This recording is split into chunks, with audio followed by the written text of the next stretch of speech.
Naliligaw na po kami.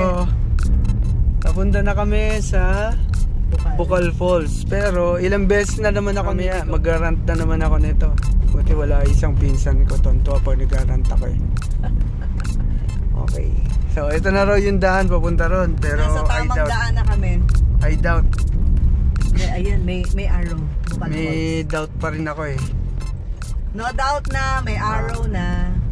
Pero parang wrong spelling kasi yung bukal eh. Parang slang yung spelling. Bukal. Okay. Galing. Tumana lang yung ano ko, yung plan ko. Pero ngayon, nandito na ako sa Laguna. Ang galing. Papunta na ako sa bundok.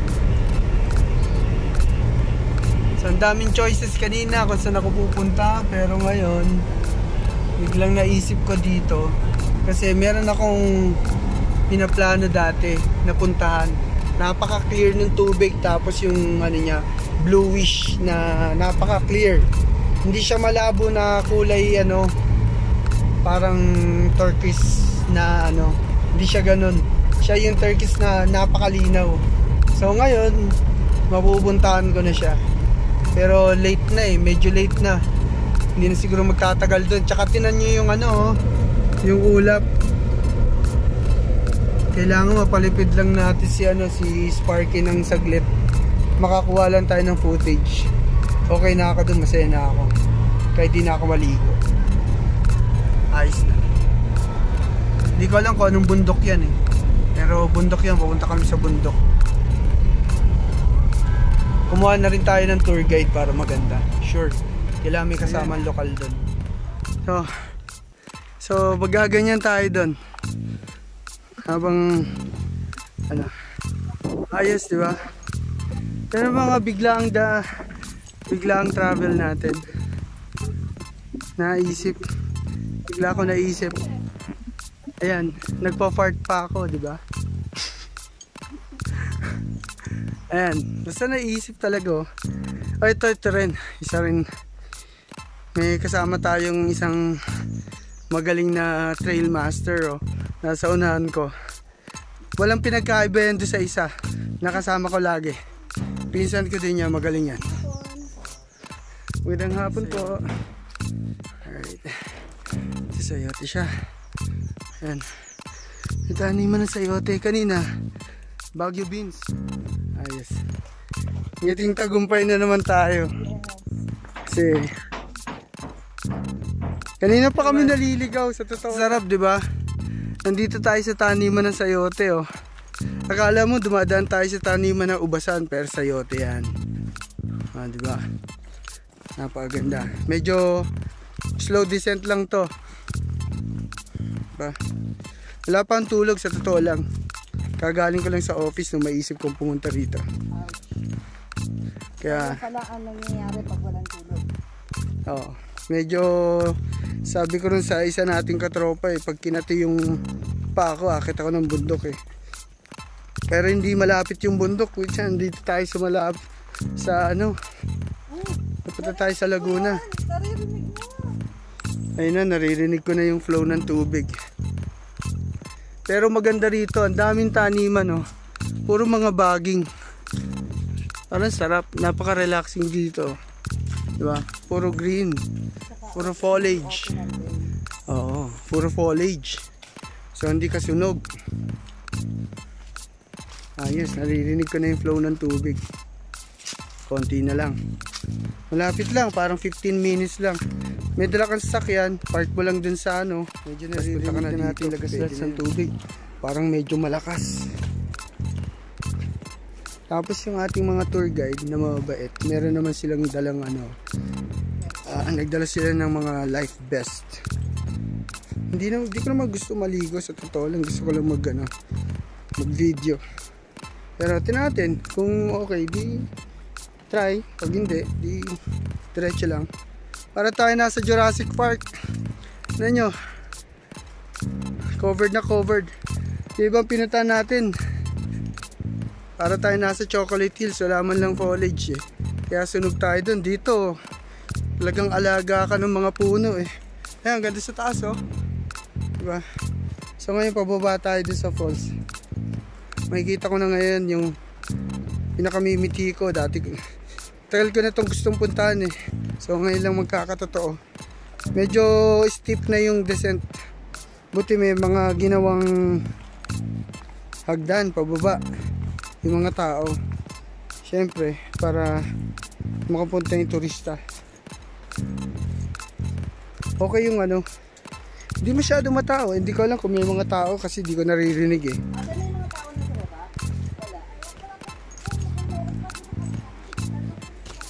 Pero malalaman natin. Parang tayo lang tao. Ito ay pero alin na mas malaki? Ito lang. So medyo konting chit-chat sa locals. So nga pala, ito yung pupuntahan natin. Ito yung tinatawag na Bukal Falls. Ganda to pag nakita nyo sa mga pictures nya. Talagang bluish na super clear yung tubig. Kaya medyo nagiging steep na yung ano natin, pagbaba natin. Kaya okay, pero okay lang naman. Ayan, sisimula na. Doon tayo galing, pero dire-diretso lang. Siguro dapat di na ako nag-sheets kasi ang dilim eh. Halos di ko makita. Pero yan, dire-diretso tayo dito. Ang daming balite, tsaka mga baging-baging. Ayan. So dire-diretso lang tayo. Napakatahimik. Buti dito may railings oh. So meaning talagang pinupuntahan to ng tao kasi nilagyan ng ganyan ng lokal eh. Pag nilagyan ng ganyan ng lokal, ibig sabihin puntahin ng tao. Kasi iniingatan nila yung mga pumupunta rito. So tao na lang talaga yung mag-iingat sa sarili nila kasi may railings na eh.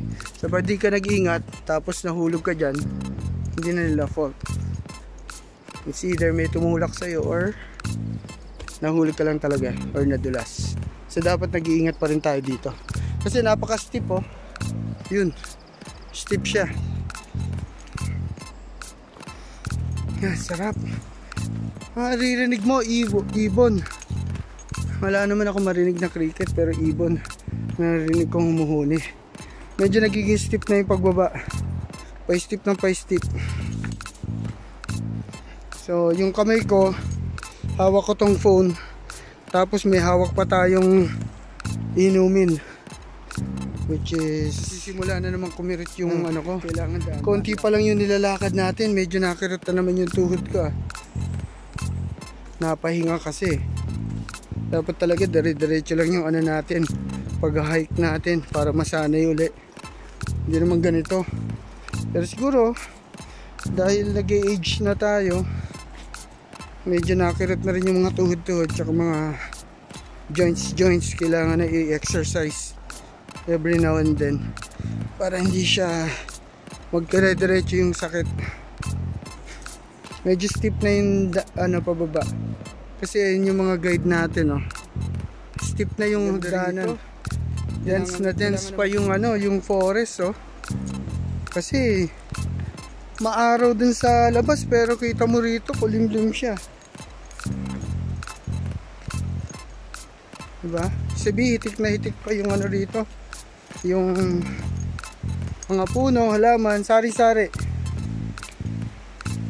Ba talaga? Pag naiingatan, hindi agad-agad. Walang pumuputol ng mga puno. Okay na okay. Tignan nyo naman yan.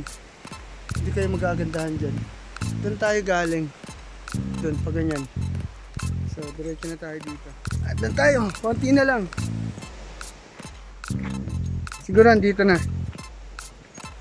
Sana makapagpalipad tayo ng drone.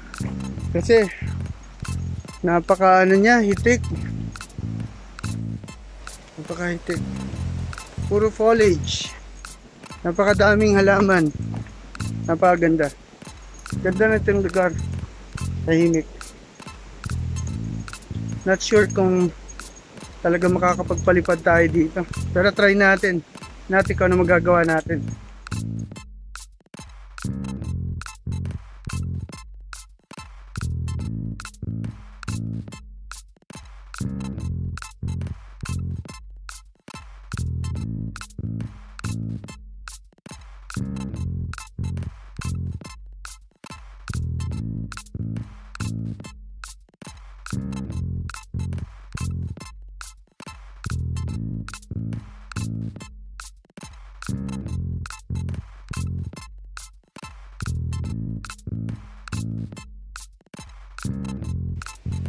So, pupunta na tayo rin sa bridge.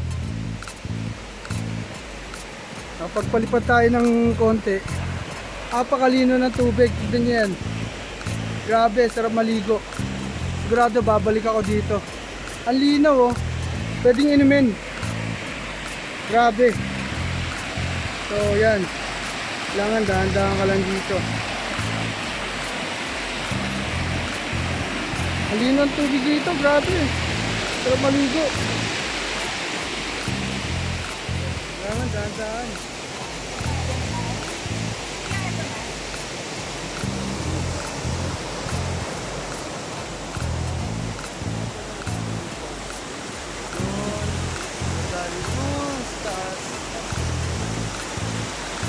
Lino ng tubig ito. Napakalinaw.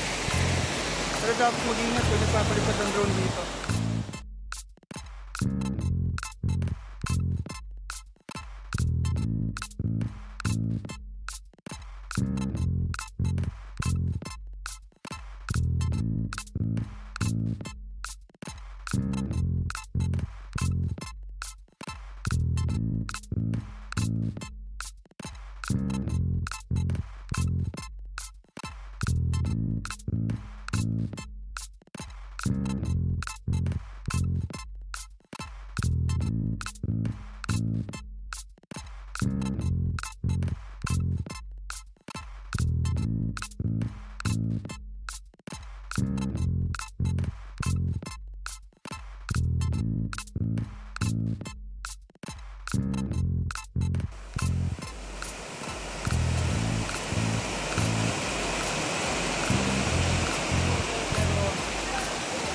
Nakakakit, tignan mo, kulay green.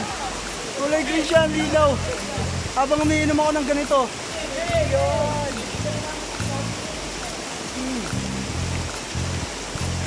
Siguro naman mga kuya, next time pupunta na tayo dito. Ang ganda, tignan mo. Tignan mo yung tubig. Ito pala sa babae, kita niya na si ate. Dapat tularan kasi hindi lahat ng guide ganyan. Maalaga sa ano. Maalaga rin sa tinutour nila. So ayan, kukuha lang ako ng konting video dito. Ito yung ikalawang falls. Kanina andun tayo sa baba. Doon tayo nagpalipad ng unang drone. Pero alam mo, nakakatakot dito ano, kasi di naman ako marunong mag drone catching. So hindi ko siya papaliparin dito. Okay na ako, masaya na ako sa video. Tignan nyo yung tubig. Sabi ng mga locals dito, walang isda. Walang isda dito, pero meron mga hipon na maliliit. Pero tinan mo kung gaano kalinaw. Grabe. Ito yung second, tapos nandun tayo kanina. Yan yung pinaka-final na falls. Tapos meron pa raw falls doon sa taas.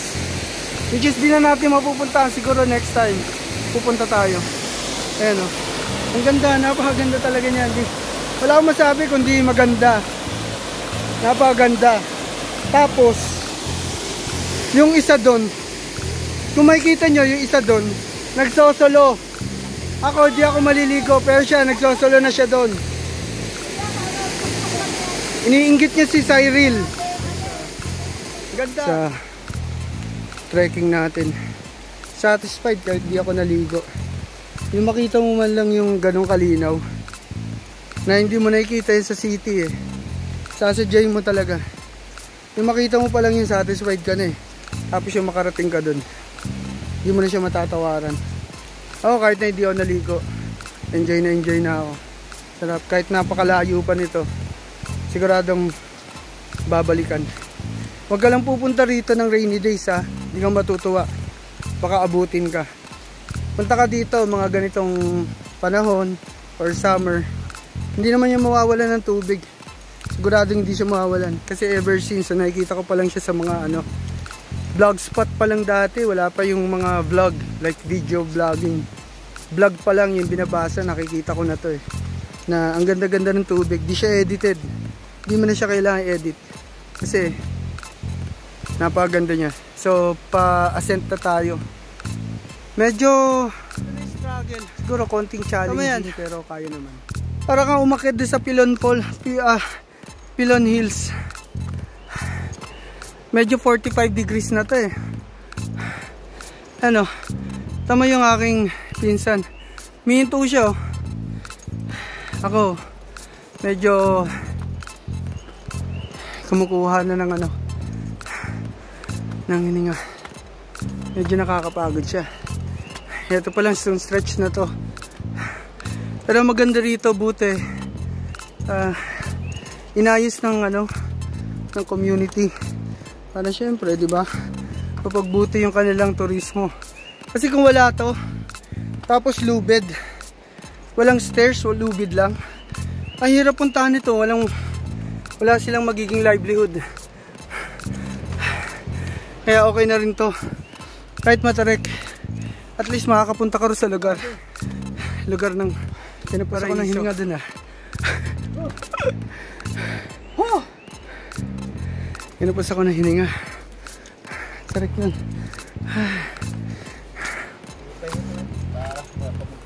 Ha?